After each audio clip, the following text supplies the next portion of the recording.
लग्न कोणाचं पण आहे की माहीत बी नाही, पण खायला चाललो. तर हॅलो मित्रांनो, कसं आहात तुम्ही? मी तुमचे विक्रम.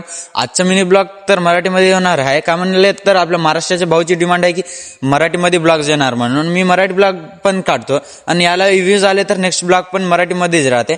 आता कॉलेजला येऊन आम्हाला काय काम असल्यानं भाऊ तर आला होता. तिथं आपल्या गाडीमध्ये बसून आम्ही तर लग्नाला गेल्या. इथे लग्नाला जाऊन आपल्याला काय की भाऊसाठी तर काय आणायचं नाही होतं, पण तिथं तर अटेंडन्सच टाकून यायचं होतं.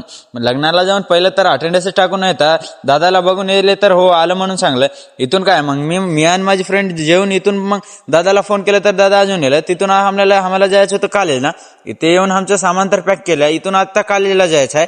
कॉलेजला जाऊन काही बी नाही, एक क्लास झाल्यानंतर घरला जायचं आहे. इथून मी जातो मग क्लास झाले ना हॉस्टेलला जाऊन मला माझे कपडे चेंज करायचे होतं. इथून कपडे चेंज करायला इथून तर मला आता माझा ड्रेस इथं टाकलं होतं. हे ड्रेस मला टाकून आता मला जायचं होतं स्कूलला जाऊन एक काम होतं की गौतम स्कूलला जाऊन येलो. मग नंतर आपला भाऊ आला, मित्रासाठी एक राऊंड मारलो आणि इथून तर मग आपली बस आली. शिवनी बसला, मी चाललो घरी. भेटूत नेक्स्ट ब्लॉग मध्ये. ब्लॉग कसा आला कमेंट करा. आणि आपली मराठी तर छान नाही, पण कसं बी तर तुमच्यासाठी केलो. व्हिडिओ कसा आला कमेंट करून नक्की सांगा भावानो.